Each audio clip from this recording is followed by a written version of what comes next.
Oh, wait. We've got images, of course, with a Cody image. And there's Kip and Penelope. A lovely couple. And then we get to the next match of the night, which was Hangman versus Ryan Nemeth, the Hollywood Hunk. Which I thought was funny.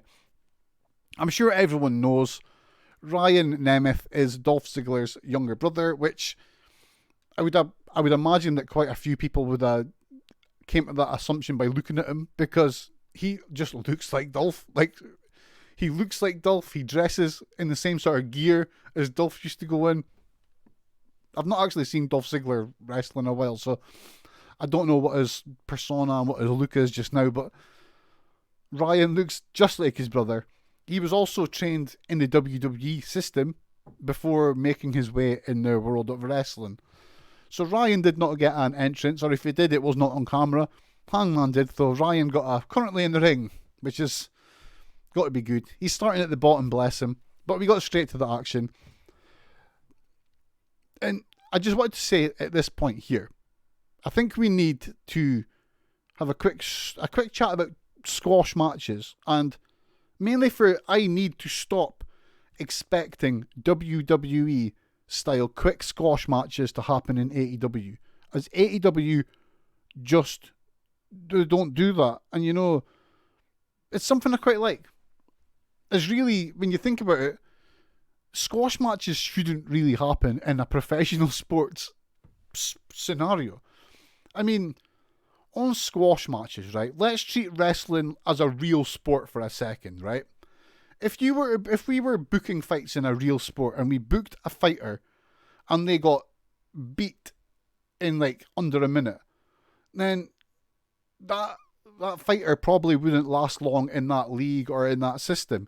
Now, for example, let's look at CM Punk's very real MMA career, for instance. Now, when in his first match, I can't believe was it one or two matches.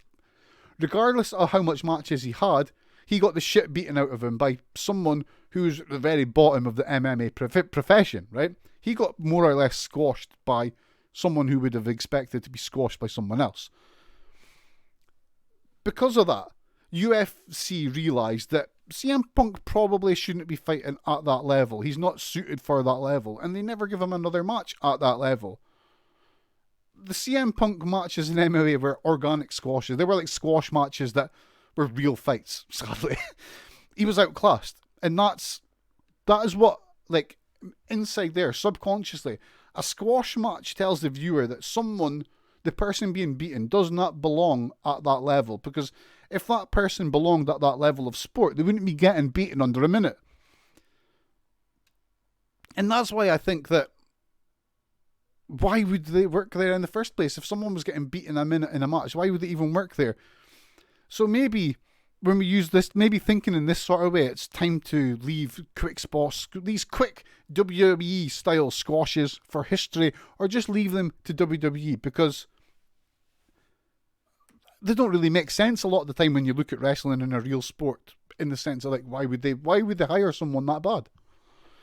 Now, there's always the argument that there are cases in story where quick squash matches are needed. Like, for instance, to get someone who's a blatant monster over. Like, if it's a blatant monster and there's a huge size difference, then it's expected. It's believed and expected. Again, this is why real sports have weight divisions, to stop people getting mismatched in matches.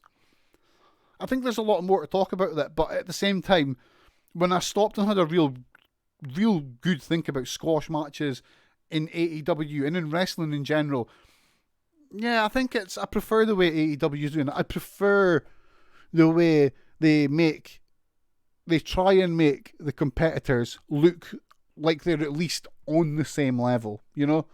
They make the competitors seem like, well, yeah, he is good enough to be on AEW. We've not booked a clown that should still be on the indies. So, yeah, I digress on squashes. This match was all just basic stuff. We're talking about Hangman and Ryan Nemeth, remember? Back on topic.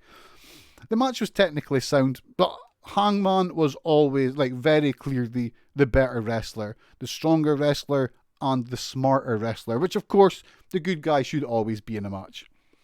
During the match, Matt Hardy appeared at ringside and was watching the ring. Who was he watching? We find out later. as the match went on, it was good, simple stuff, loads of chops, and then Hangman seemed to be employing a lariat and clothesline based offense, which is something I pop hard for, because in the days where I wanted to be a wrestler, my finish was a lariat. It was the masculine the masculine lariat. I love the lariats. Funny little training story actually here. This has been such a interrupted little match review, this. When I used to train, when my days as a trainee, we were at a session with an unnamed guest wrestler. Now, at this point, I had just came to the conclusion that the clothesline was going to be my finish, right? And we were doing these spots where we had to like fire up, do the boom, boom. You know when you see it in matches, people give 3 clotheslines in a row, like near the end of a match.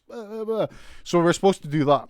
Now, I didn't even think, I was just being an idiot. And when we got to the first clothesline, I remember, and this is supposed to be a series of 3, I just hit the guy with my finisher, fucking John Bradshaw Layfield clothesline from hell thing. And my God, he went, oh, I still feel bad to it to this day. I knocked the living shit out of the guy. Even the trainer was like, whoa, what the fuck? And I didn't even think about it till it happened. I was like, oh my God, what have I just done? I just killed him. That's when I learned that there is many lariats in the world of lariat. You've got a normal lariat / clothesline, you've got a big lariat, and you've got those fuck off finisher lariats. No, like the buckshot lariat. Back to the match. Again, Nemeth got a little bit of offense in on Hangman, but it went nowhere. Hangman hit some more lariats before destroying Nemeth with the buckshot lariat for the win. Bloody love that finish. Really good. It was an okay match for what it was. Everyone looked good. Nemeth looked like a fun character, and our favourite millennial cowboy looked as good as ever. After the match, Shivani got in the ring. Shivani got in the ring to speak to Hangman and Hardy.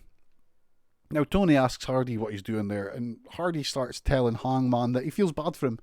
He's seen Hangman losing friends in the last few months. He's seen him changing in the back on his own in the corridor, and he tells Hardy, he's like, look, no strings attached. I've got a big locker room you can come and get changed in. You don't need to be doing this on your own. Why don't you come over? And to be honest, it was like Hangman looked happy. He's so good at like the acting side and the facial side of wrestling, and you could see it just looked like he was happy that someone cared about him. It was really nice. Can Hardy be trusted though? Like at the moment, Hardy is still acting like this complete carny prick sort of big money Matt sort of guy, but at the same time, his carny prickness has got Private Party a title shot for the Impact Tag Team Championships. It's like I was saying, maybe Hardy's onto something. Maybe it's worth taking up the offer. Maybe it is worth joining the Hardy brand. Now, I don't expect the Hangman story to go this way, but if it does go this way for a couple of months, like it did with the Dark Order and stuff, then we're not losing anything from that. Okay.